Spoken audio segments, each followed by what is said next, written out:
And let us pray.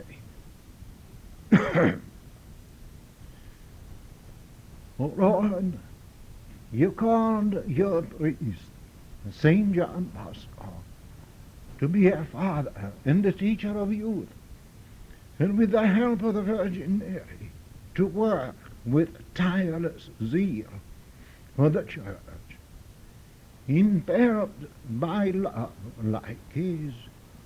May we seek souls and serve you alone, through Christ our Lord. In his masterful treatise on old age, De Senectute, Cicero says that senectus natura loquatio. Old people tend to talk a lot, especially, he adds, about themselves and their past. Well, by now, you know that I belong to that somewhat sad category of old people who talk a lot and also sometimes about themselves and their past. But bear with me as I think of those early years at Valdocco. There are so many things that come to mind that I have a difficult time to choose among them. Now take this one, for instance. John Caliero, one of the Bosco's favorite sons, of course, our first cardinal, was known to be somewhat impulsive.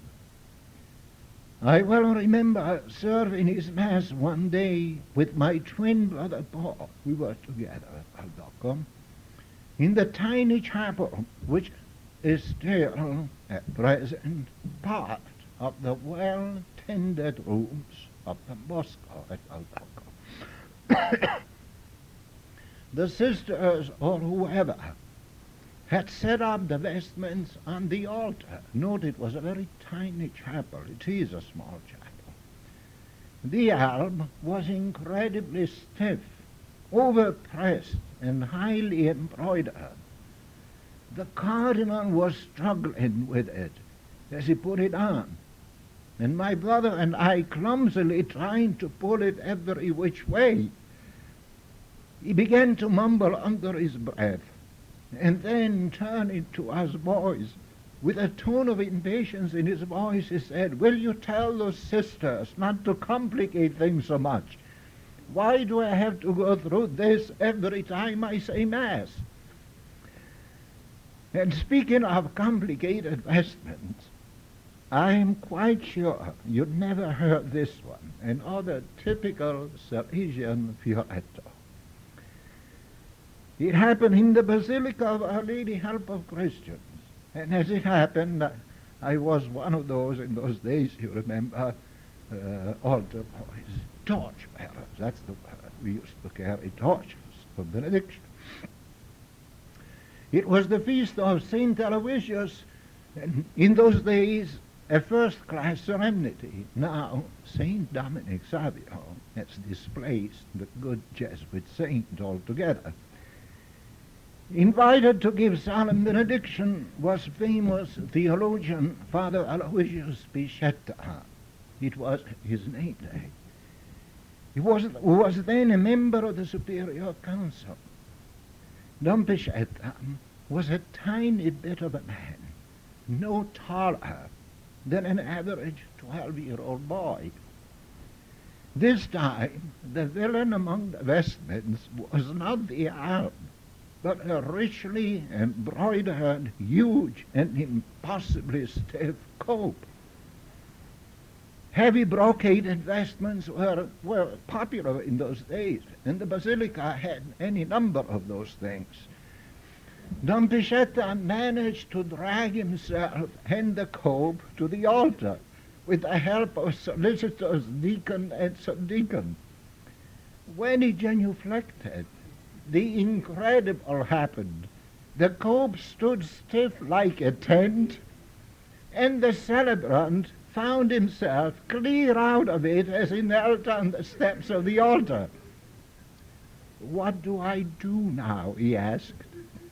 He was persuaded to back up into the cope which it did gracefully enough. The sense of humor of Don Pichetta, how he could joke about himself. I told you he was a tiny man, so tiny, in fact, that when he stepped on the huge pulpit of the basilica, all we saw of him was the head.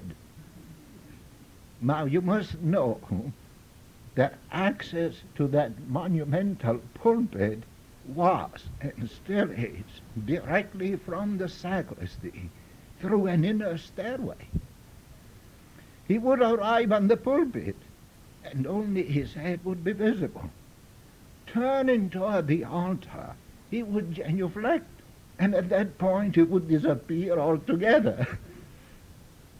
His head surfaced again after the genuflection, once more to disappear as he fumbled for a stool on which to stand. He would finally stand on the stool, and at that point we could see him from his chest up. Once, after one such performance, he started his sermon with these words, "A little while and you will not see me, and again a little while and you will see me." But it was impulsive Galiero we were speaking of.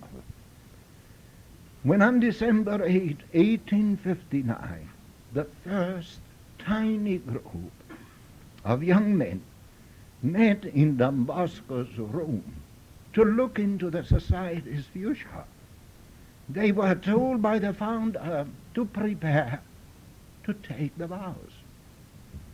Galiero was furious. "I don't want to become a monk," he mumbled to himself. He used to mumble even then, I heard.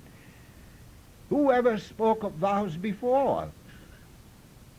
After a few days and a heart-to-heart talk with Don Bosco, he changed his mind. Monk or not, he said, "I will not leave Don Bosco." How many of you know that in the early stages of the plans for the new society, Don Bosco did not visualize a religious congregation with vows and community life? We have reason to know this. In 1879, less than 10 years before he died, at a directors' meeting at Alassio, Don Bosco said, "Vows were introduced among us when I had a totally different idea of the society. I had in mind to establish a society quite different from what it is now, but we were forced to do it this way, and so be it." Who forced Don Bosco to change his plans? When in 1858 he disclosed his ideas about his pious society, notice the word, not congregation, to Pius IX, the Pope was amazed at his broad approach, possibly too broad, the Pope thought. Actually, our founder envisioned the Salesians as committed men, priests and laymen, living in the world, bound only by their common goal of dedicating their life to God and spend it for the neglected youth. The Pope stressed to Don Bosco the necessity of vows and of community life. Without vows, he told him, without community life, the unity, the spirit, the stability of the new society would be imperiled. The Pope agreed that the members should retain their full civil rights, that the rule be flexible and easy to observe, and the lifestyle of the Salesians, their garb and religious practices, such as not to identify them with either friars or monks. And so Don Bosco bowed to the guidelines of the Holy See, and young Galiero did too. The Salesian Society, which as first conceived by Don Bosco, would actually have been the first secular institute in the church, became a full-fledged religious congregation. Providentially, we now say, and how can we possibly doubt it? Have we not been magnificently blessed by the Lord? It has been said that the Franciscans excluded no religious order or congregation in the church grew at a faster rate than our own. And what about its contribution to the church in terms of apostolic achievements? And yes, in terms of sanctity. Someone might say, here you go again, here we go again. Our Salesian egomania, our zest for triumphalism. Not necessarily. It was my privilege to spend a full day with Cardinal Cook when he came to Turin at the time of the exposition of the Holy Shroud. I am sure you know why I came to Turin. He told me when I met him at the airport to see and venerate the shroud and to visit with Don Bosco. With Auxiliary Bishop McCarrick and Monsignor Rigney, rector of St. Patrick's Cathedral, the Cardinal celebrated Mass at the altar of Don Bosco. Incidentally, in the little library here, you will see a large photograph of him with Bishop McCarrick and Monsignor Rigney saying Mass at Don Bosco's altar.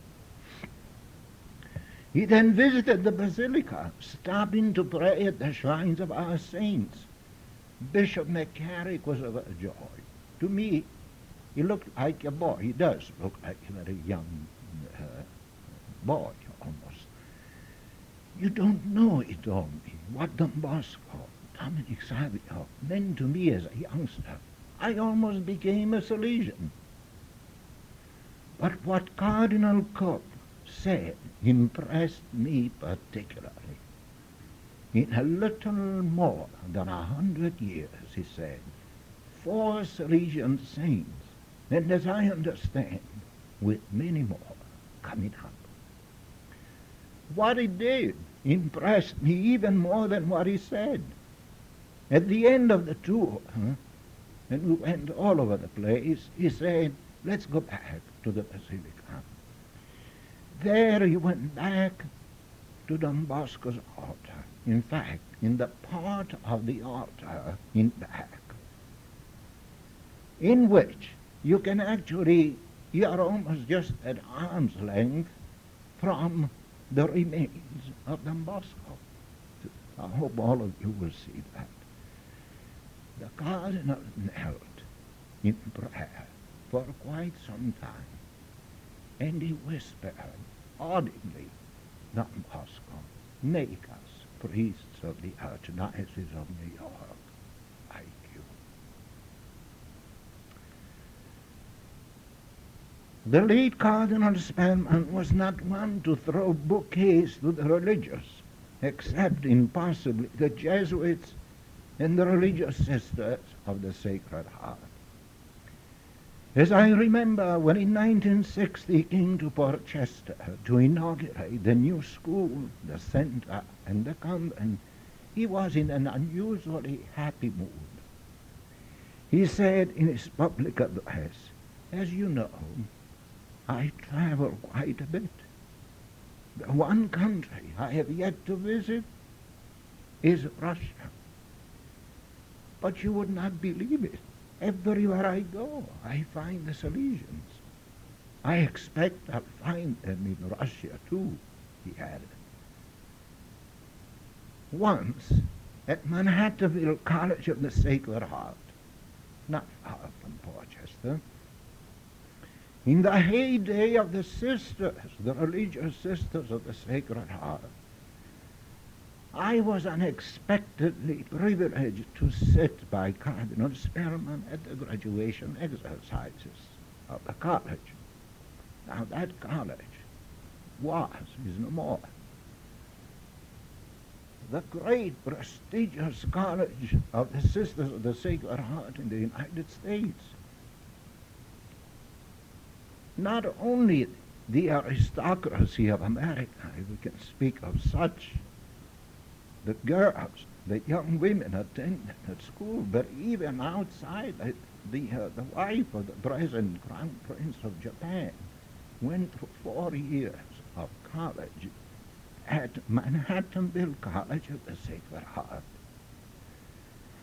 Well, the cardinal, who never missed any of those graduations, turned to me while we were waiting for the ceremony to begin. He said, "You know, I just got back from Hong Kong. The Salesians own that city. 5 splendid establishments. I'm told there are more now. I noticed, too, that most of the Salesians are Chinese. I was particularly impressed with the technical schools. How do you people do it?" And then he turned to me and said, "And why don't you do it in New York?" And this time, since I had a very good rapport with Cardinal Spellman, going back many years, I told him, I said, "Look, Your Eminence, we are doing it in Los Angeles, but you know that Cardinal McIntyre helped us to do it." And he gave me that fish look, like saying, "What do you mean?"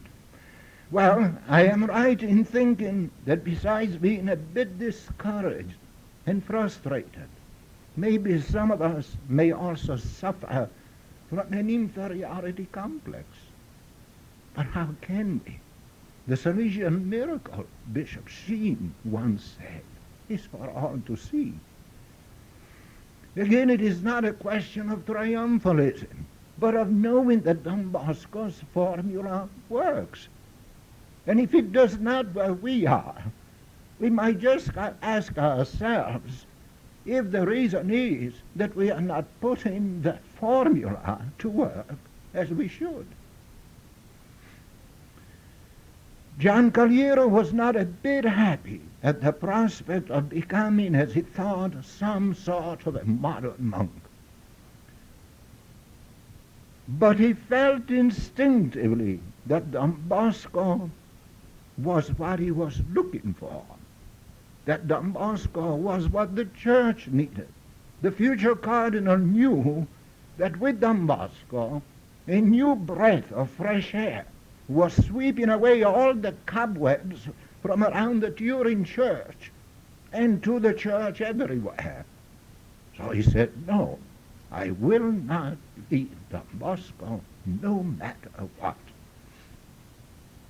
And about sweeping out all those cobwebs, you have to realize that Piedmont especially, like part of the south of France, was imbued, saturated with Jansenism. And that threw a pall of the entire spirituality of that region. St. Francis de Sales did his best, but even his spirit, I should say his spirit, which was greatly esteemed by the clergy in Turin, but they never quite lined up with Francis de Sales. It took Don Bosco. It really did take him to make a new sweep and change things around completely.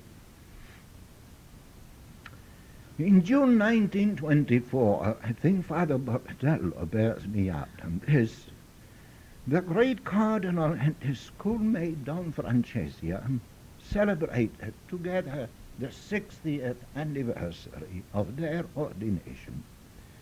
I well remember the festivities at Valdoco, when at the end of the day, the cardinal gave the good night to the oratory community. Moving and amusing things were blended in his talk. "Let me tell you," he said, "how Don Bosco grabbed me. He came one day to Castelnuovo. As you know, Castelnuovo was both the birthplace of Don Bosco and of Caliero, and incidentally also of St. Joseph Cafasso. Don Bosco came to Castelnuovo, and seeing me playing with some of my friends near my home, he said, "You are Johnny Caliero, aren't you?" "Yes, Father." "Let's go to see your mother."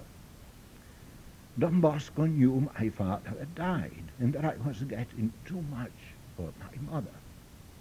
"Carolina," he said, as we stepped into the house, "I came to see if you want to sell me this boy." These are the words of Caliero. "Don Giovanni," she replied, "I thought you knew that at Castelnuovo we only sell chickens and calves and not boys. But if you really want him, I'll donate him to you." The cardinal concluded, "What gift I was to Don Bosco, I do not know. One thing I do know. He was God's great gift to me." Don Bosco was meant to be a gift to us too. It is in this light that we must see our Salesian vocation. We touched on this yesterday in our afternoon conversation to the question, why did I become a Salesian? We said that there could be but one reply. I became a Salesian because through Don Bosco, Jesus said to me, "Come, follow me. I want you to be as nearly as possible another me in the world around you, doing what Don Bosco did in the way he did it." Our reply to this invitation was an unconditional yes, sealed by our religious profession, which made our consecration to God total and irrevocable. Ours is a consecrated life in the sense that we offered it to God exclusively. It is no longer ours, since God did ask for it, and we freely, joyously gave it to him. We cannot ever forget that our vocation is first and foremost the charisma, the gratuitous gift of God, and can only be lived in a charismatic way as a continuous grace of the Holy Spirit. A religious, a Salesian, who is not habitually conscious that he was called, chosen, appropriated. The word belongs to Saint Benedict. That a Salesian was called, chosen, appropriated by the Lord. That Salesian may end up by living as if he had never vowed himself to him, like a marriage partner who ignores he or she is married, with what consequences it is easy to imagine. What did we not do on the day of our profession? We lost our life for Christ, that as he himself puts it, we might find it for eternity. No wonder Father Binelli insisted that we keep the anniversary of our profession as a feast day of first class, as they used to say in those days, second only to the anniversary of our baptism. There is one more extremely important aspect to our profession. We made it according to the constitutions of the Society of St. Francis de Sales.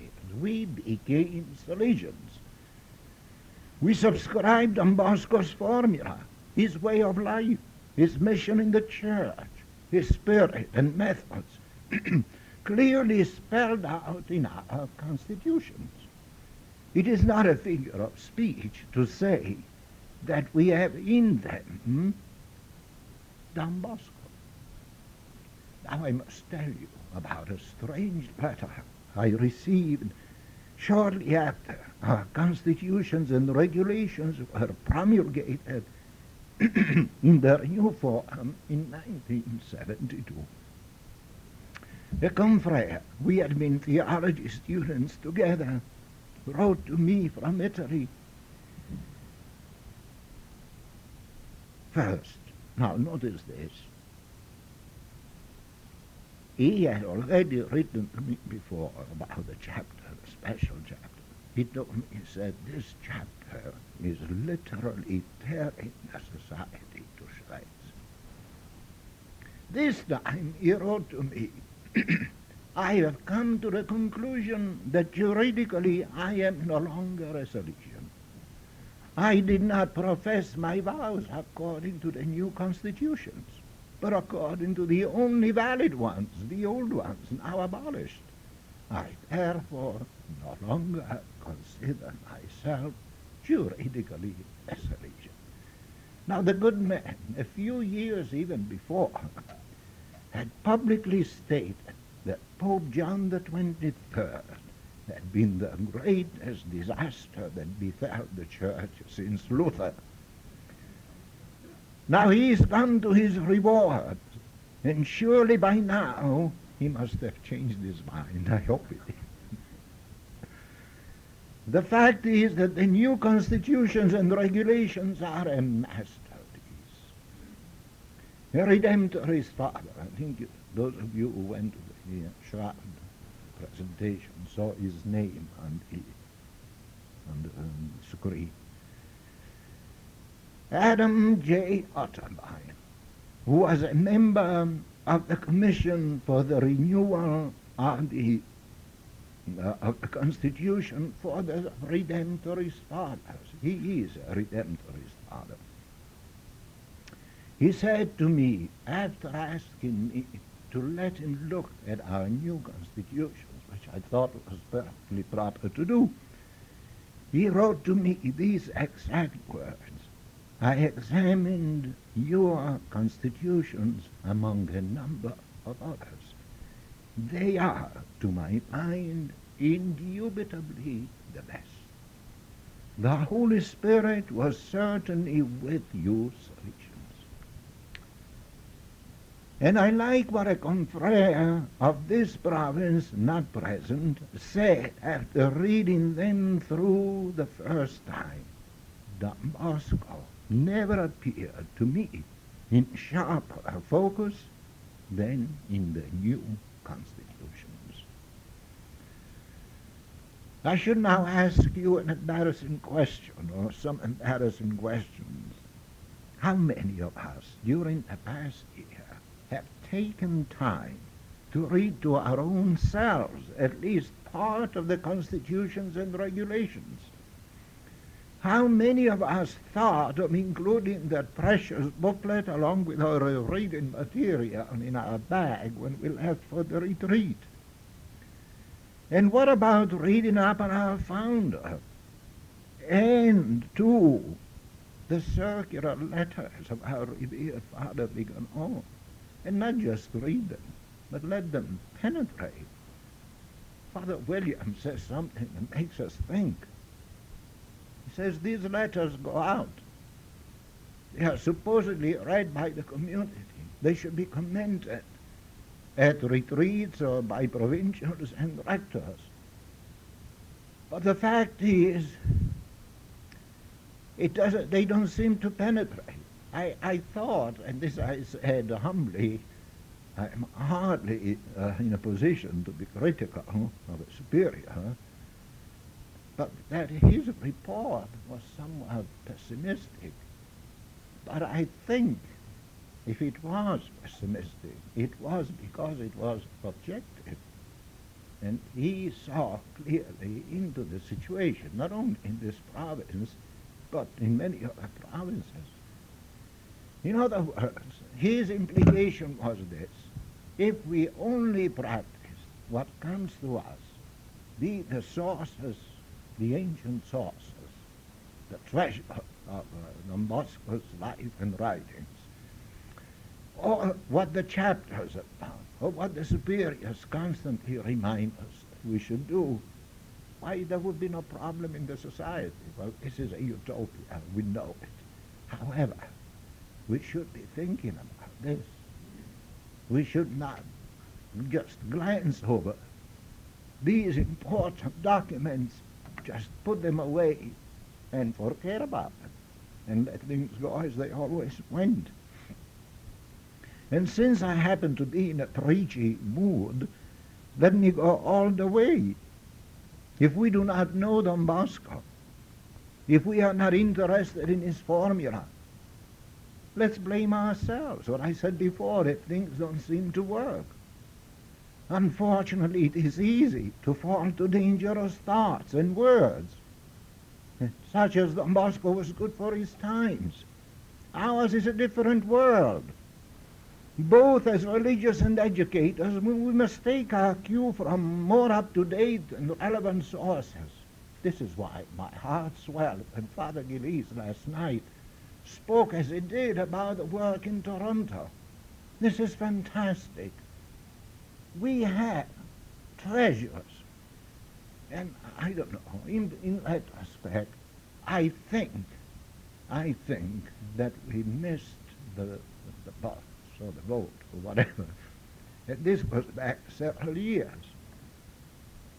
Well, we took it up for some time. At the time of Father Pittini, Don Bosco was everything. And it was, believe me, the one great push this province had. I don't say that it has not had it more, but it seems to me that we have lost the momentum. Now then, we should really be thinking about this. When the first little nothing of a book on Don Bosco was published in this province, the character sketch of Venerable Don Bosco, which was a mishmash of a lot of things, some of them excellent, very poorly done from a literary editorial standpoint.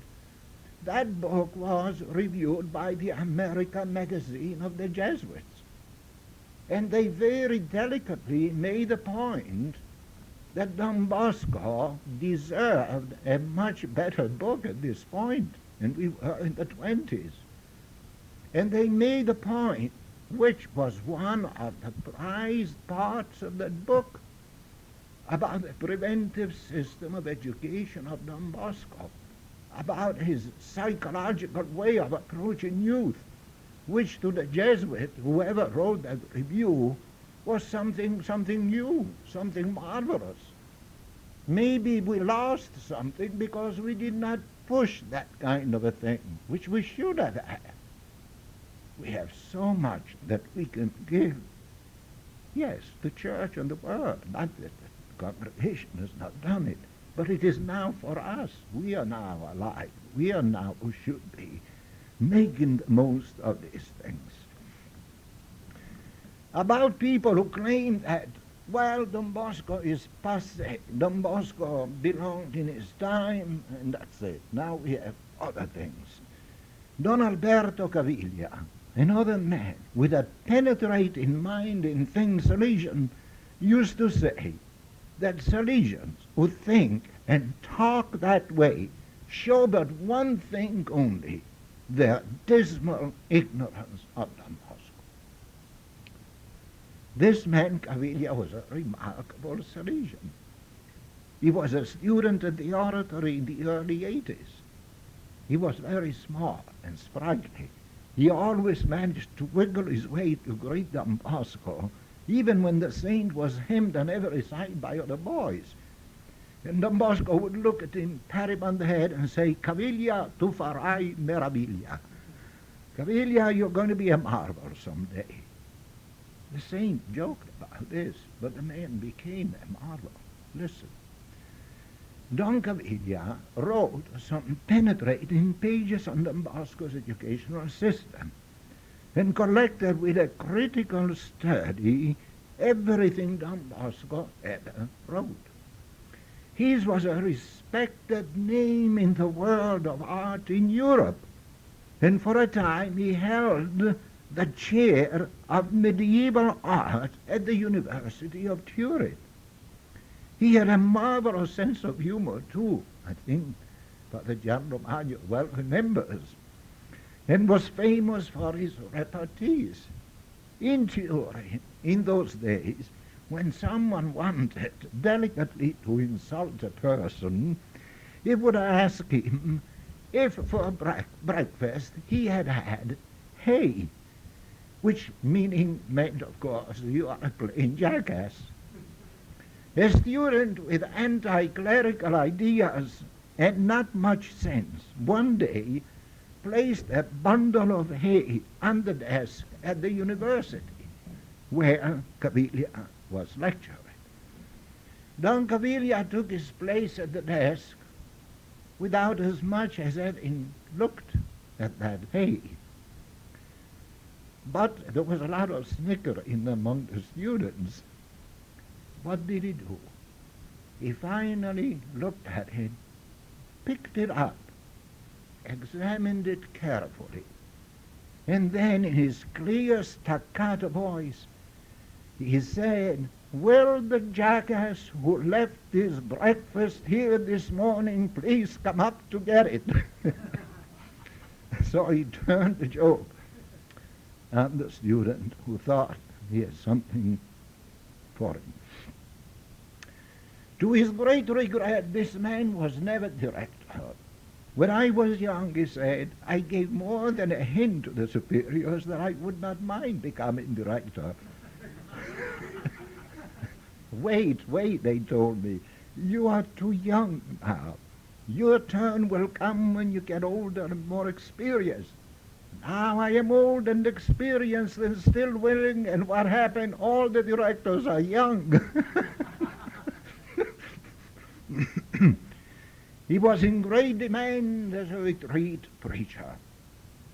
When he once was invited to preach the retreat to the directors and provincials, I think even Father Don Ricaldone, the Superior General, was present. At the opening conference, he sized up his audience and then bellowed, quoting from Psalm 51, the Miserere, "Lord, I will teach thy ways to the wicked, that they may be converted and return to you." He may have had a little revenge on some of the directors. This man, fun-loving and bursting with joy, who lectured on art at the Louvre in Paris and dazzled university students with his sparkling lessons, was a Salesian through and through. He was certainly one to love Don Bosco's Sforbia, an expression, incidentally, which he himself coined. If we live our Salesian vocation the way we should, he used to say, we have no reason in the world to envy the Jesuits or Christian Brothers or other religious orders. I know not a few of them who find in Don Bosco a rich mine both in the spiritual and educational field. Don Caviglia was convinced that the Salesian spirit was responsible for the Salesian miracle in the church and in the world. Reason enough he had to make every confrere grateful to the Lord for his vocation. Grateful and a little proud too. And why not? Why should it not be so? He spelled out the motives. Consecrated to God, to the image of Jesus Christ, sharing Christ's own poverty, chastity, and obedience, clothed with his meekness and gentleness, the Salesian goes out to the young and the poor joyously to communicate to them the gifts of grace and love Jesus brought to the world. "O Salesian," he exclaimed once at the retreat, "realize the worth and dignity of your vocation." And here is where we should again ponder inwardly and make a little examination of conscience. Why is it I do not have the same sentiments I had when I first joined the society? Am I convinced that my Salesian vocation, like the grace of my baptism, is a gratuitous gift of God, a stewardship for which I must give an account to him? How does this square with my present performance? Do I make an effort to deepen my knowledge of Don Bosco, his spirit and methods? I may have some misgivings about certain aspects of our Salesian life, but do I let it? Do I let this affect my performance, my enthusiasm?